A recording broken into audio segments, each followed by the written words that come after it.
출애굽한 이스라엘 백성들이 약 2달 만에 시내산 광야에 도착했습니다.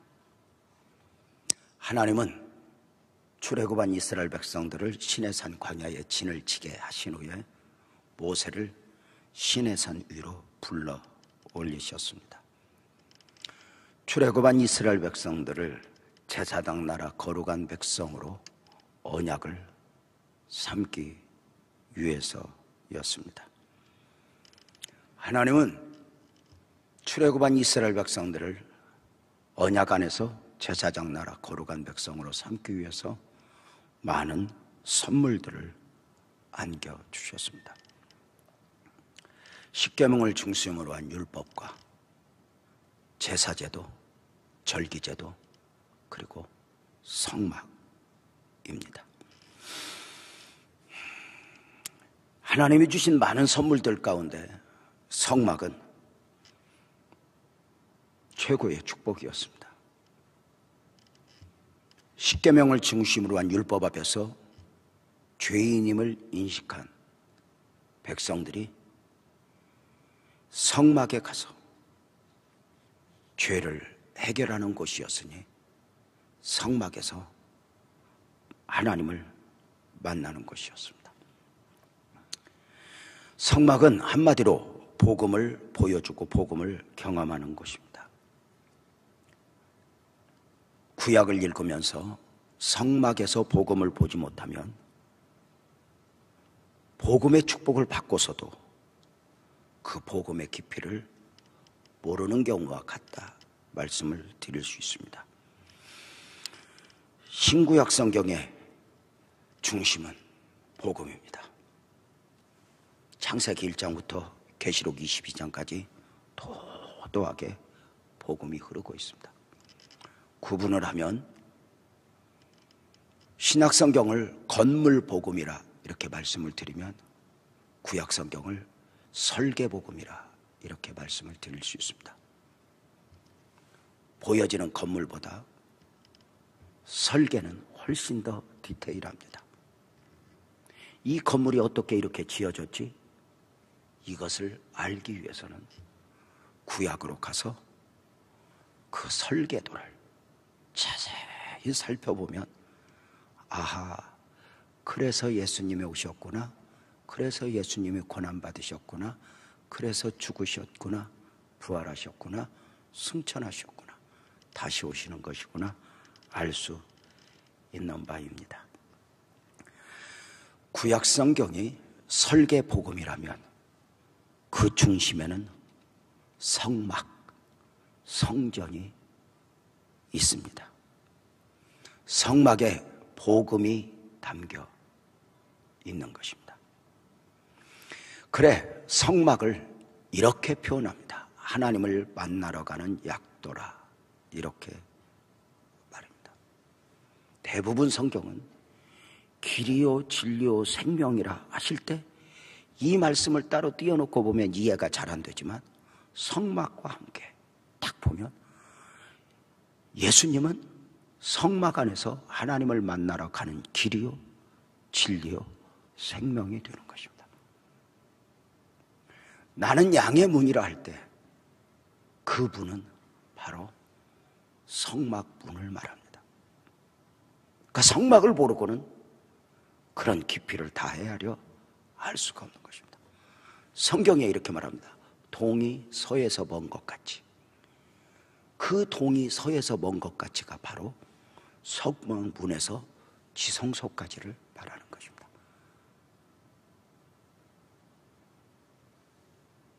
그냥 거리 개념을 말하는 것이 아니라 지성소까지 누구라도 가서 하나님을 만날 수 없음을 우리에게 교훈하고 있는 바입니다. 이 땅을 살아가는 모든 인간들에게 있어 가장 큰 축복을 하나님을 만나는 것입니다. 죄인으로서 인간은 하나님이 처음 창조하신 창조의 원형이 아닙니다. 인간은 죄로 인하여 고장이 나 있습니다. 고장난 자동차가 정비공을 만나야 하듯이 모든 고장난 인간은 하나님을 만나야 합니다. 고장난 자동차가 정비공을 만나지 못하면 폐차장에 가는 것처럼 고장난 인간이 하나님을 만나지 못하면 지옥 인생이 되는 것입니다. 그래서 반드시 하나님을 만나 구원의 은혜를 입어야 합니다. 그런데 사람은 하나님을 구하지 않습니다.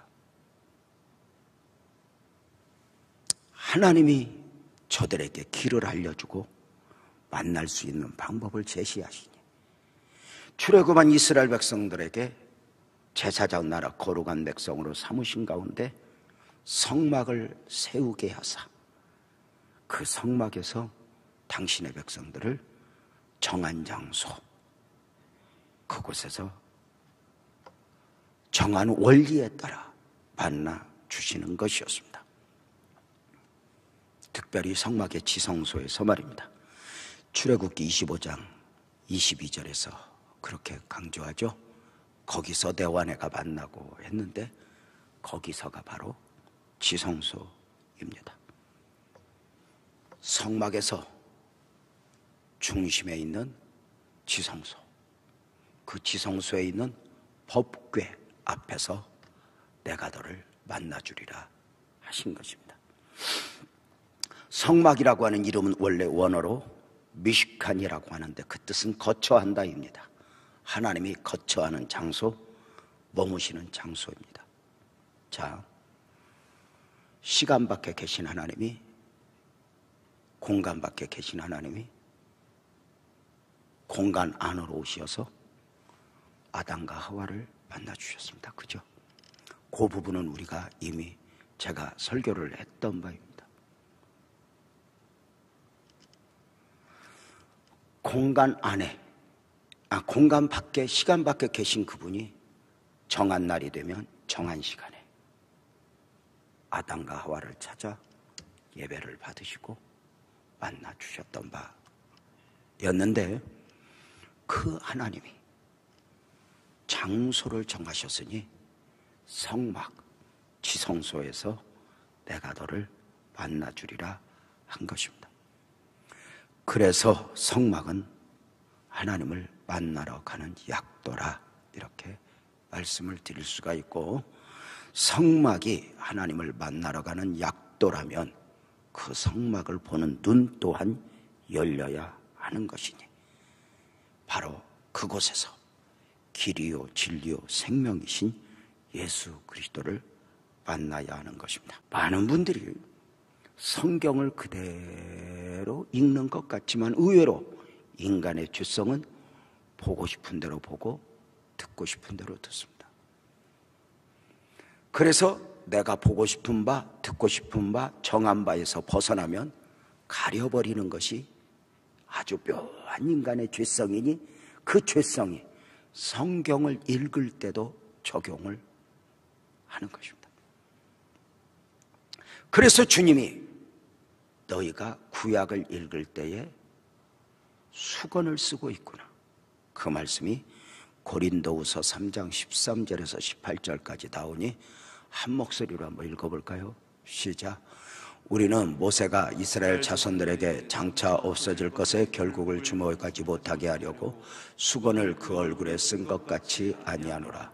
그러나 그들의 마음이 완고하여 오늘까지도 구약을 읽을 때에 그 수건이 벗겨지지 아니하고 있으니 그 수건은 그리스도 안에서 없어질 것이라. 오늘까지 모세의 글을 읽을 때에 수건이 그 마음을 덮었도다. 그러나 언제든지 주께로 돌아가면 그 수건이 벗겨지리라. 주는 영이시니 주의 영이 계신 곳에는 자유가 있느니라. 우리가 다 수건을 벗은 얼굴로 거울을 보는 것 같이 주의 영광을 보매 그와 같은 형상으로 변하여 영광에서 영광에 이르니 곧 주의 영으로 말미암느니라. 유대인들이 의도적으로 예수님을 가리는 것입니다. 자, 모세의 글을 너희가 읽을 때에 수건이 그 마음을 덮었구나. 언제든지 주께로 돌아가면, 주님을 메시아로 품으면 수건은 벗겨질 것이다. 그래서 이렇게 정리할까요? 수건을 벗고 구약을 보면 예수님이 보입니다. 수건을 벗고 성막을 보면 예수님이 보여집니다. 이 원리를 가지고 어느 학자는 구약의 성막을 확대해 놓은 것이 예수의 생애예요. 예수의 생애를 축소시킨 것이 성막이라고까지 말하기도 했습니다.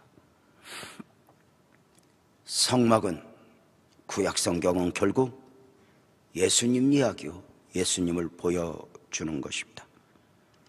예를 들어서 우리 예수님 십자가에서 운명하실 때 성막에 성소와 지성소의 사이를 가로막고 있는 휘장이 위에서부터 아래로 찢어졌을 때, 히브리서 기자는 10장 20절에 그렇게 말합니다. 그 길은 우리를 위하여 후장 가운데로 열어놓으신 새로운 살길이요, 휘장은 곧 그의 육체니라. 바로 예수님의 육체가 찢겨지듯 성소와 지성소의 가림막이 위로부터 찢어졌다 해서 바로 예수님과 성막을 동일시하여 설명을 하고 있다, 이렇게 말씀을 드릴 수 있습니다. 성막은 하나님을 만나러 가는 약도라. 그 성막 문을 쫙 열어보면 제일 먼저 보이는 것이 성물이 번제단입니다. 번제단은 구약시대 모든 하나님의 사람들이 죄를 해결하는 곳입니다. 죄사함을 받는 곳 말입니다. 성막 전체에서 오늘의 교회와 가장 비슷한 것이 번제단입니다. 그래서 종종 교회를 제단, 빛나 제단 이렇게 말하는 것입니다. 제가 고함을 지르면서 설교를 하려다 살살했더니 조는 분이 있고, 나도 이 영상 시대에 좀 고함 지르는 것 좀 안 하고 폼나게 설교하려고 폼을 좀 재고 있는데 역시 안 되는구나 싶습니다. 번제단에서 단이라고 하는 뜻은 미츠바라는 말로서 동물을 학살하다 죽이다이고, 번제단에서 번제는 오라라는 말로 올라간다는 뜻입니다. 동물을 죽여 올라간다. 바로 하나님을 만나는 것입니다. 성막은 죄인이 오는 것입니다. 홀로 올 수 없습니다. 죄의 정도에 따라, 지김의 정도에 따라 짐승을 끌고 옵니다. 소, 양, 비둘기 가운데 하나입니다. 다시 말씀을 드립니다. 성막은 절대로 빈손으로 올 수 없습니다. 죄인으로서 재물을 가지고 오니 그 재물은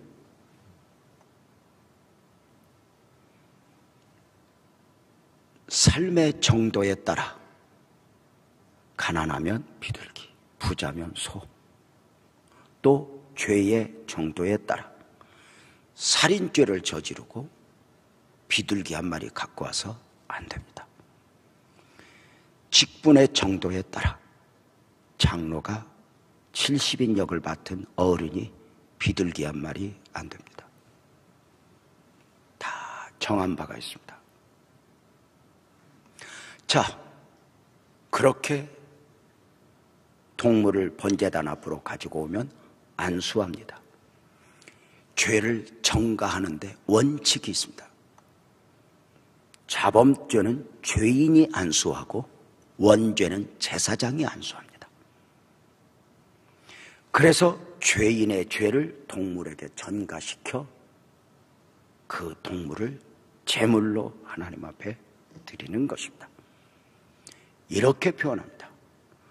안수하기 전에 짐승은 동물이고 안수한 후에 짐승은 제물이 된다고 말입니다. 그래서 그 번제단에서 짐승이 각을 떠 태워지는 가운데 그 짐승에게 안수하여 죄를 지킨 죄인들이 그 짐승이 타들어가는 모습을 보면서 내가 죽어야 되는데, 내가 죽어야 하는데, 바로 그 성막에서 제물이 되신 예수님을 만나는 곳입니다. 그래서 성막은 죄를 버리는 곳, 죄를 해결하는 곳이 됩니다. 번제단에서 죄를 버리지 않고는 성소에 들어갈 수가 없습니다. 놀라운 것은 성막에 많은 성물이 있는데 그 성물들 가운데 가장 큰 성물이 번제단입니다. 복음을 표현하면 용서에 제한이 없게 하신 하나님의 마음입니다. 그가 간음한 죄를 지었든지 어떤 죄를 지었든지 이 번제단에 와서 드려져 사함을 받는데 부족함이 없게 말입니다. 번제단에는 5가지 기구가 보조 역할을 하고 있습니다. 번제단이 번제단 되기 위해서, 번제단의 역할을 감당하기 위해서는 번제단만 있으면 되는 것이 아니라 5기구가 보조 역할을 하게 되는데, 죄를 담는 통, 부삽, 대야, 고기갈고리, 불 옮기는 그릇, 화로, 5가지입니다. 출애굽기 27장 3절에 나오는데 죄를 담는 통과 부삽과 대야와 고기갈고리와 불 옮기는 그릇을 만들 때 제단의 그릇을 다 노수로 만들지며, 놀라운 것은 이 번제단이 번제단의 역할을 감당할 수 있도록 보조 역할을 하는 이 5가지 성막의 기구를 오늘의 교회의 5 일꾼으로 예를 들어서 설명을 하는 것입니다. 그래서 오늘 청남 총녀 회장님들이 이 말씀을 잘 품고, 아하, 내가 누구여야 하는가, 이 원리를 좀 이렇게 간직할 수 있으면 좋겠다 싶으니 그 첫 번째가 죄를 담는 통입니다. 번제단, 수없이 많은 짐승이 제물로 드려집니다. 전승에 의하면 하루에 2,400마리까지 드려진다 합니다. 그러할 수 있지 않겠습니까? 60만, 광야 200만이 예배하는 곳이니만큼.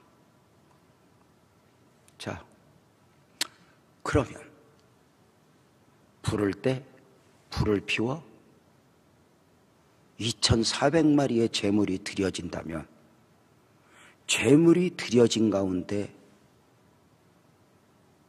쏟아진 이 제물의 재들이 얼마나 많이 있겠습니까? 그죠?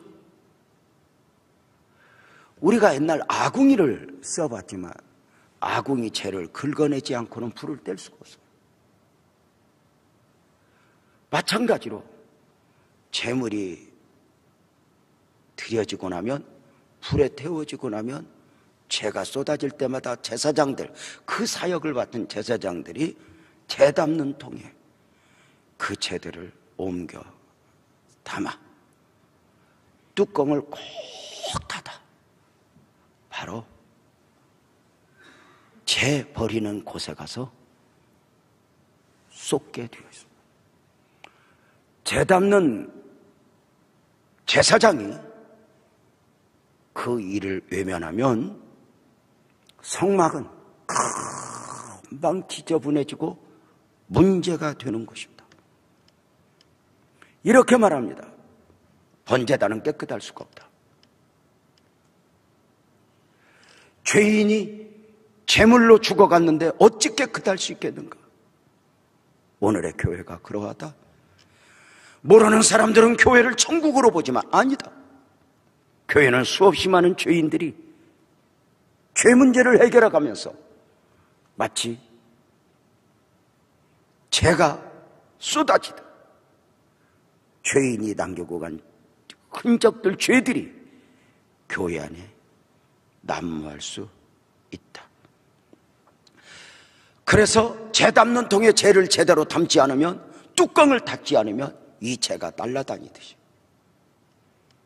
오늘 성도들 중에 이 재 담는 통, 교회의 문제들을 통에 다 담고 뚜껑을 담지 않으면 교회의 이 재들은 이곳저곳 날아다닐 수 있다. 교회 일꾼들은 재 담는 통이 되어야 하고 그 재를 멀리 쏟아야 할 곳에 쏟지 않으면 성막은 문제가 될 수가 있다. 무엇일까요? 교회는 문제가 많은 곳이고 눈을 조금만 열어보면, 관심을 보면 교회의 모순점들이 다 보이는 것이니 우리 총녀 회장님들, 총남 회장님들은 재 담는 통이 되어서 무엇을 보든지 다 내 안에 이것을 담아 뚜껑을 뚜껑 십자가 밑에 쏟아야 하는 것입니다. 내가 보았다고 들었다고 요걸 중간에 열고 다니면 성막 안에, 교회 안에는 엉망이 되는 것입니다. 원리입니다. 교회나 가정은 문제가 되는 것이 아닙니다. 문제를 삼으면 문제가 되는 것입니다. 어떤 문제여도 문제를 삼지 않으면 그 문제는 문제가 아닙니다. 교회의 일꾼은, 어른은 일을 잘하는 사람이 아닙니다. 문제가 아니게 하는 지혜. 아이들이 어떤 문제를 일으키고 와도 괜찮아. 엄마가 있잖아. 아빠가 있잖아. 괜찮아. 엄마 괜찮을까? 괜찮아.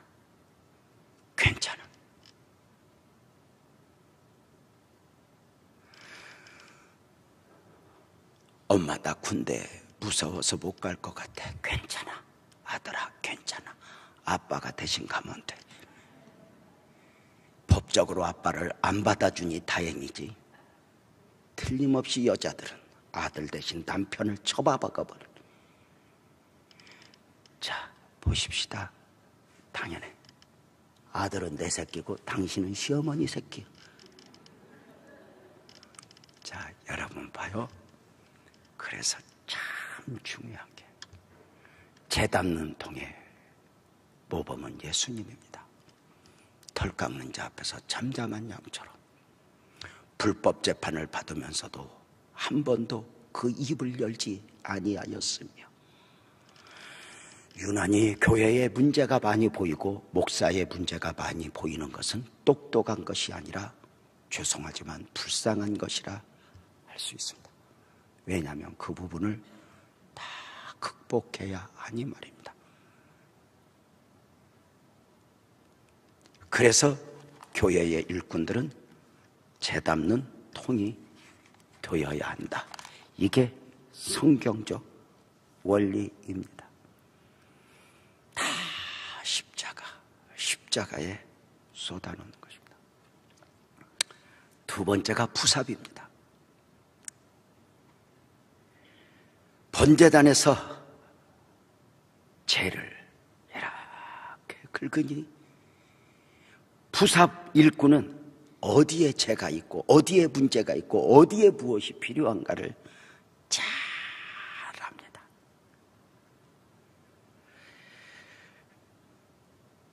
부삽과 같은 일꾼은 교회를 보면 일이 보입니다. 이번에 무슨 일도 해야 하는데, 어떤 일도 해야 되는데, 필요하면 보인다. 사랑하면, 교회에 무엇이 필요한데, 목사님한테 무엇이 필요한데, 이렇게 보여. 사랑하면 보이고, 사랑하면 주고 싶고. 어느 날 식탁에 앉았더니 맛있는 음식이 있어요. 젓갈을 탁 집어 먹으러 가려고 하는 순간 우리 아내와 아유, 요즘에 큰아들이 입이 짧아서 이걸 좀 만들었다고 먹지 말라 소리입니다.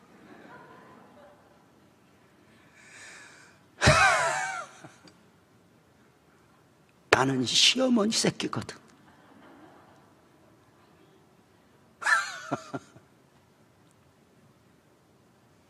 사랑하면 보여요.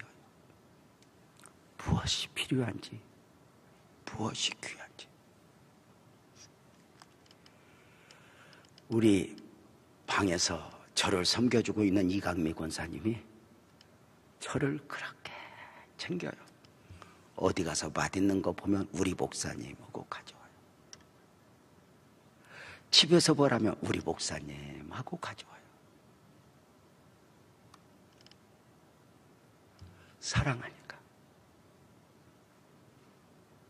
대가를 지불하는 건 저는 은퇴할 때까지 할매 비서와 함께 살아야 합니다. 다른 교회 가면 이쁜 비서가 있는데 우리 교회는 그냥 있습니다.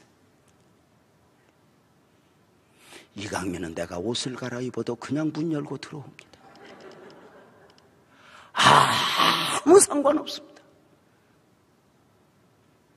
사랑하는 여러분, 부삽성도는 봉사 헌신하는 성도입니다. 매주 토요일이면 교회에 와서 청소하시는, 화장실 청소하는 이런 분들이 얼마나 귀한지 모릅니다. 교회에 와서 내가 다녀주는 것 하나만으로도 대접을 받아야 한다고 생각하면 복이 없습니다. 교회는 대접받는 곳이 아닙니다. 섬기고 드리고 이것이 기쁨입니다. 세 번째는 대야입니다. 동물이 안수를 받고 제물이 되면 제단에 드려지기 전에 12조각으로 각을 뜨게 됩니다. 아브라함 이삭을 번제로 드린다. 12조각을 내야 됩니다. 그 조각을 낼 때마다 대야는 그것을 담아 번제단에 갖다 쏟아 붓는 것입니다. 오늘날로 말하면 이 대야 일꾼은 전도 일꾼입니다.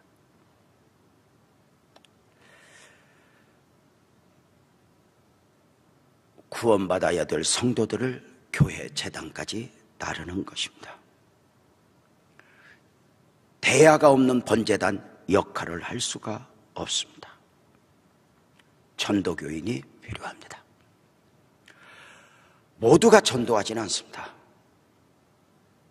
교회 성장학자가 통계를 낼 때 전도교인은 대체적으로 교회 안에 약 10% 정도로 봅니다.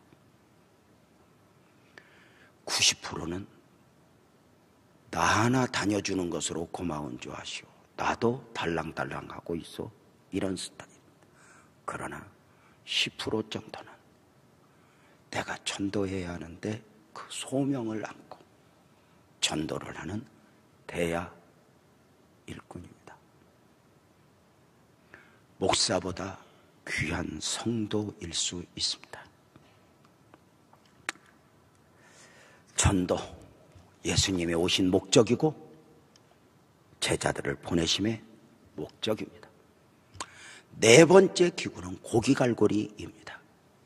이렇게 생긴 건데 정육점에 있는 갈고리와 똑같습니다. 고기를 탁 걸어서 번제단에 걸어두어 흔들리지 않고 재물이 탈 수 있도록 하는 고기갈고리입니다. 연결시키는 곳이죠. 자, 교회는 대야 일꾼도 중요하지만 갈고리 일꾼, 바로 교회에 정착시키는 사역도 중요하다. 이렇게 말씀을 드립니다. 그래서 새가족이 오면 교회에 정착을 잘 할 수 있도록 회장님들이 그 역할을 하는 것입니다. 임원들이.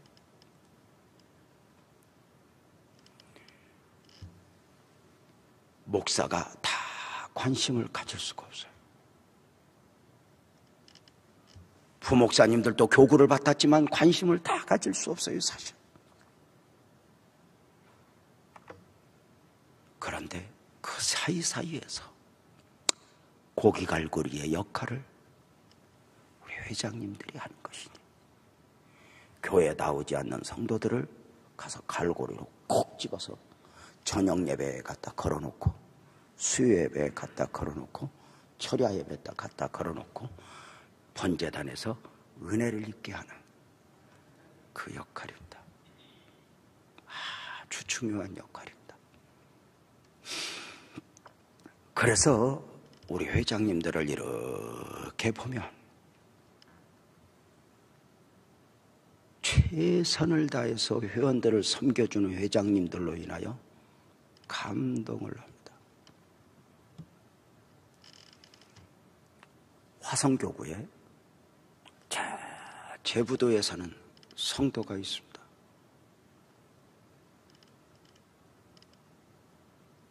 교회 다닌 지 얼마 되지 않았습니다. 열심히 옵니다. 이렇게 말합니다. 제가 이렇게 멀리 떨어져 있는데요, 저에게 얼마나 관심을 가져주는 장로님, 집사님 이야기를 하면서 고마운지 몰라요, 목사님. 자기 돈 들여, 시간 들여 섬겨주는 성도들, 고기 갈고. 교회의 원리라는 게 참 묘한 게 그런 거 있어요. 목사는 마음에 안 들어도 성도들끼리 관계가 형성되어 있으면 교회를 안 떠나요. 목사는 마음에 안 들어요. 한쪽에 앉아서 하고 그러고 있어요. 그래도 이제 끝나고 저들끼리 뭐 나누는 은혜들이 있기 때문에 견뎌요. 근데 신기해요. 목사가 아무리 좋아도 관계가 틀어지면 떠납니다.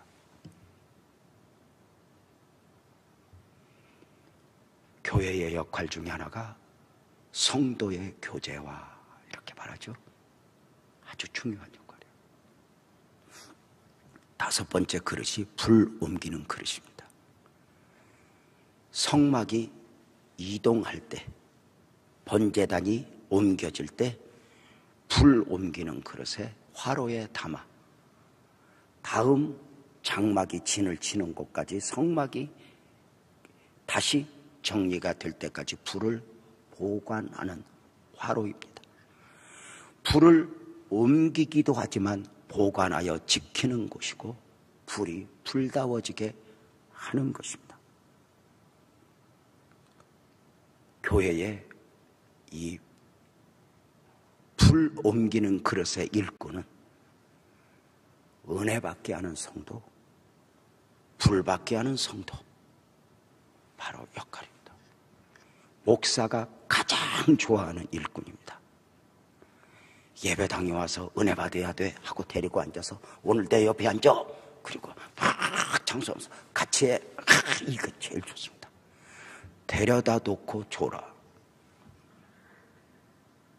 데려다 놓고 침을 흘린 뒤에 끝났어? 이러면 안 돼. 제일 일꾼들로서 중요한 건 은혜 받는 일의 모범을 보이는 거예요. 예배하는 일의 모범을 보이는 거예요. 굉장히 중요해요. 불 옮기는 화로, 불이 꺼지지 않도록.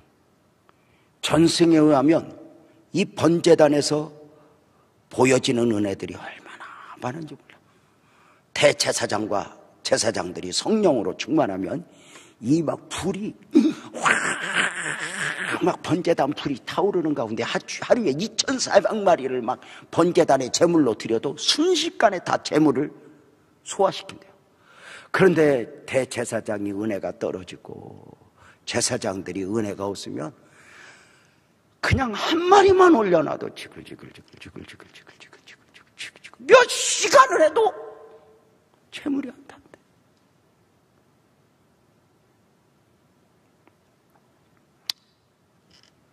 놀랍죠. 일화에 보면 번제단의 불은 폭우가 쏟아져도 바람이 불어도 그 어떤 가운데서도 그 불이 꺼지지 않아.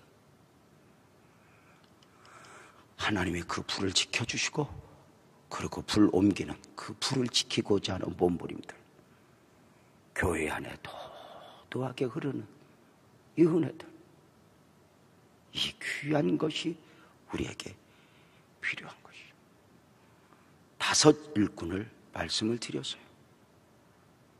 맨 첫 번에 죄를 담는 통, 부사. 3 번째, 왜 갑자기 생각이 안 나? 고기갈고리. 3 번째가 대야, 4 번째가 고기갈고리, 5 번째가 불 옮기는 그릇. 중요한 건 이 5 일꾼은 무엇이 중요하냐가 아니요, 역할이요. 교회의 모든 직임은 더 중요한 역할, 더 비하할 직분이 없어요. 역할입니다. 교회가 언제 위험하냐? 직임을 맡은 사람이 먼저는 우월감을 가질 때입니다. 내가 아닙니다. 직임을 맡은 분이 아이고 나 같은 건 없어도 되잖아. 마귀가 언제나 주는 마음입니다. 마귀가 아주 수준 있게 접근하면 이제 나는 빛나교회에 필요 없나 봐. 이제가 아니라 처음부터 없어도 되었습니다. 근데 그렇게 만듭니다. 수없이 내가 멸시를 당해도 자존감을 늘 주님 안에서 가지고 나는 주님의 절대 필요야, 교회의 절대 필요야, 이런 마음을 가지고 교회를 섬기는 것이어야 합니다. 다시 말씀을 드릴게요. 성막의 모든 성물은 역할이지 비교하여서 무엇이 귀하고 이런 것이 아니다. 교회의 직임 또한 담임 목사는 우월감을 갖고 부목사를 비하하면 아니요. 다 역할. 교회 안에 없어도 되는 사람은 없어요. 손가락 5개가 서로 붙어서 싸웠대요. 잘났다고. 엄지손가락이 내가 최고야, 우리 주인이 언제나 최고를 말할 때는 나로 말해. 검지가 까불고 있어. 우리 주인이 중요한 거 가르칠 때는 나를 통해서 해. 중지가 가만히 보니까 자기는 별로 할 일이 없는 것 같으니까 한마디로 건데 키도 작은 것들이 까불어. 내가 있어야 중심이 잡히지. 약지가 별로 할 일이 없는 것 같다가 가만히 생각하면서 하는 말이, 나는 결정적으로 한 방을 하니 주인이 사랑하는 사람을 만나면 증표를 여기다 끼고 내가 표시를 한다. 새끼손가락이 자기는 뭐 별로 할 일이 없는데 무엇이라 말할까. 자기는 무엇을 하나 보니까 코 후비는 일, 뭐 코딱지 파내는 일 외에는 별로 할 일이 없는데 이걸 어떻게 표현하다 한마디로 끝냈대. 새끼손가락. 너희들 나 없으면 병신이여. 다 귀한 거예요. 교회에서 가졌다고, 배웠다고, 누구에게 인정받는다고 우월감을 가지면 안 돼. 끝까지 섬기는 거예요. 섬기는 거예요. 부목사님들이 사역을 하면서 섬김의 느낌을 성도들에게 주지 않으면 안 돼요. 어른이어서 어른 노릇을 하는 게 아니거든요. 우월감을 가지지 말고 언제나 이렇게 서로를 귀하게 여기며 누군가가 나를 무시할 때도 스스로 비하하지 말고, 여러분, 누가 나를 무시하는 게 문제가 아니라 내가 나를 우습게 하니까 문제인 거 아니야? 종종 물어보잖아. 누가 나한테 기분 나쁜 말 할 때 기분 나쁜 이유는 그 사람이 그렇게 말해서 기분 나빠, 그 사람이 나를 그 말로 확인시켜줘서 기분 나빠. 수준 높아서 못 알아듣겠어? 내가만 자신감이 있으면 아이고 유 목사 그래도 괜찮아.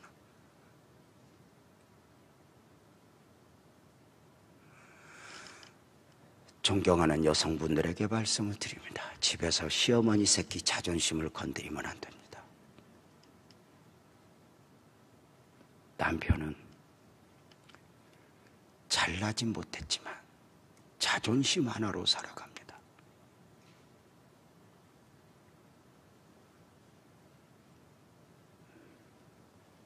교회에서 서로를 귀히 여기며 이 코로나19 시대에 더 우리가 영적으로 무장하여 아름다운 교회로, 주님이 기뻐하시는 교회로 든든히 세워가기를 축복하면서,